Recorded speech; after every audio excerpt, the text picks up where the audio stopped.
Hi folks, and welcome to the Cord Cutters news channel. In this video we're getting some hands-on time with Amazon Luna. Now that's Amazon's own spin on cloud gaming, and it's powered by the company's own AWS or Amazon Web Services. Amazon's pitching it as a way to enjoy console-level games on your TV, computer, tablets, and mobile devices, all without having to plunk down cash for a dedicated gaming console. But we've heard promises like that before, including when we spent some time exploring Google Stadia's service. So what is Amazon bringing to the table, and is Luna worth checking out? Well, the company sent over one of its gaming bundles, which packs together a Luna controller, and in this case a Fire TV Stick 4K Max, so let's see what Luna can do. And just to be clear, yes, Amazon did send us a Luna gaming bundle for free, but they are not sponsoring this video, and our opinions of the hardware and the service remain 100% our own. So with all of that in mind, let's talk about Luna. What is Amazon Luna? So we discussed the basics of cloud gaming a while back in our video on Google Stadia service, so definitely check that one out if you'd like more about the concept. But as a brief refresher, cloud gaming services basically work like this. Instead of running a game on a computer or game console inside of your home, cloud gaming services run those same games on powerful servers, usually located far from your house. You then run an app on your smart TV, streaming device, or other compatible gear, and you can control the game through an internet connection. The perk here is that a cloud gaming service can offer relatively quick access to dozens of titles, and you don't need to shell out money for your own console. On the downside, as you might imagine, this approach is highly dependent on your own internet connection and your home network. In Amazon Luna's case, the company is offering what it's calling channels, which are essentially collections of games you can play through the cloud. Prices vary for those channels, starting with the Prime Gaming option, which is free with an Amazon Prime membership. That channel gets you a small rotating selection of games to play. And there's also Luna Plus, which runs for $9.99 per month and gets you a much wider selection of games to choose from. Beyond that, Amazon is currently also offering channels dedicated to Ubisoft games, family-friendly titles, retro games, and a selection of Jackbox party titles. You can see some of the details for each channel on your screen right now. And in keeping with that play on all sorts of devices approach, Luna currently supports a variety of input methods, including a standard mouse and keyboard, the Xbox One controller, and the DualShock 4. And by the way, those third-party options might require some driver downloads, and Amazon has some support pages up dedicated to getting those set up. You can also opt for Amazon's own Luna controller, which retails for $49.99 and comes included in the company's gaming bundles. And you can see the bundles currently on offer on your screen right now, and they range in price from the Fire TV Stick bundle on up to the Fire HD 10 tablet package. In our case, Amazon sent over a Fire TV Stick 4K Max for us to try out with that Luna controller, so let's talk about that experience next. Setting up and using Amazon Luna. The Luna app installed on our Fire TV Stick 4K Max just like most any other app would. As for the Luna controller, we had to take a quick detour to get that set up and running. Amazon says the Luna controller can connect directly to its game servers, rather than using the standard Bluetooth connection that would pair it to a device in your home, which then communicates with the server as a sort of go-between. The company says this direct approach allows for more responsive gameplay, which we'll get into shortly. In any case, we downloaded the Luna controller app on an iPhone, powered on the controller, connected it to our local network, and then we could return to the Fire TV to try out Luna.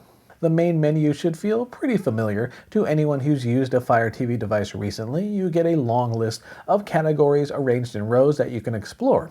There's a row for Prime subscribers, and there's another row for the aforementioned Retro channel. And hey, our colleagues over at Metacritic get a mention in their own row for highly rated games. Selecting a game to play is easy enough. The Luna app will let you know if a particular title is free to play on your current account, or if you need to sign up for an additional channel to gain access. And when we first launched a title, the app gave us a heads up that our current 2.4 GHz Wi-Fi connection might not be best for gaming. We decided to try it anyway, just to see how playable games can be in less than ideal scenarios. We tested Luna in a room across the house from our Wi-Fi router, as well as in the same room as our router. In those first tests in our far-off room, playing a fast-paced game like Dirt 5 was playable and responsive enough, though we did run into frequent frame rate hiccups that marred the overall experience. It was mostly playable and a fun experience overall, but it definitely wasn't as consistent or as smooth as playing on a local dedicated gaming console or computer. So we switched over to our 5 GHz Wi-Fi network like the app recommended.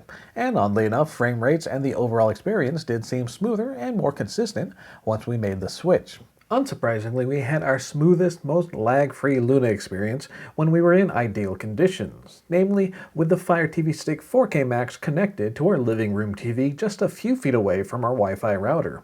That setup provided us with the most consistent and console-like experience through games like Dirt 5, Control, Sonic Team Racing, and several more. As is always the case with these cloud-based gaming options, your mileage may vary, and it depends a lot on your individual internet speeds, so your experience may not line up with what we've seen so far.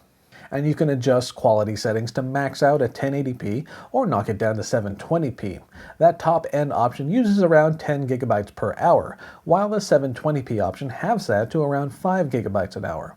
That could be a useful tweak if you're trying to improve performance or just concerned about monthly bandwidth quotas.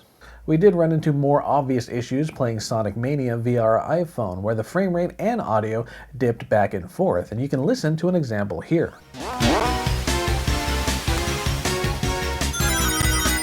We had a much more enjoyable time playing the game over on the Fire TV Stick 4K Max, but it does highlight how the experience can vary depending on the device, the Wi-Fi connection, and more. Essentially then, when it works really well.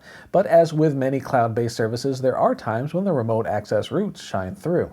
The Luna controller itself is a fairly solid way to enjoy games. It sort of resembles Nintendo's Switch Pro controller in terms of overall looks, although the grips are slightly thinner and have a rougher, textured feel that I'm personally not a huge fan of. The directional pad is a fair bit clickier than either the Switch Pro pad or the DualSense 5 we had handy. Perhaps the part that took the most time to get used to was the central Luna button that turns the peripheral on and off. It sits flush with the surface of the controller, surrounded by 3 other buttons, and it was sometimes easy to forget there was a button there, and it was kind of tricky to find by touch.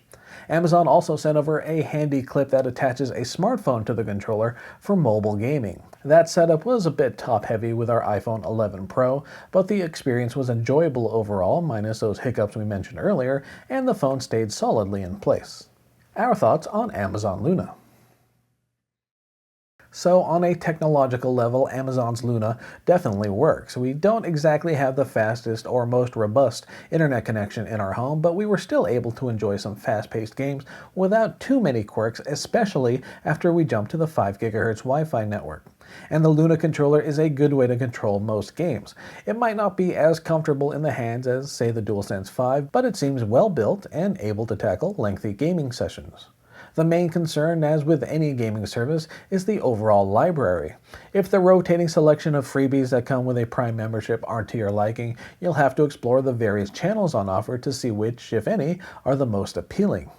Much like traditional consoles, you should absolutely take into account the available games when considering a cloud service, so definitely look over what's on offer here to see if Luna would be a good fit. Versus the competition, it'll be interesting to see how much Amazon invests in Luna moving forward.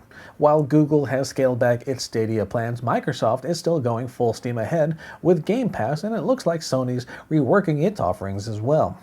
And without access to the back catalogs of first-party Xbox, PlayStation, or Nintendo titles, Amazon will face some challenges touting Luna's value in comparison. That said, the technology behind Luna seems to work well, and it's too early to tell if Luna itself is a worthy competitor or just an interesting experiment. If you are a Prime member and you're curious what Luna's like, it might be worth checking out those free titles to test performance in your home. And definitely let us know in the comment section down below if you've already given Luna a shot. We'd love to hear from you. Wrapping it all up. And so there you go, that was our hands-on look at Amazon Luna. And if you made it this far, thanks for watching.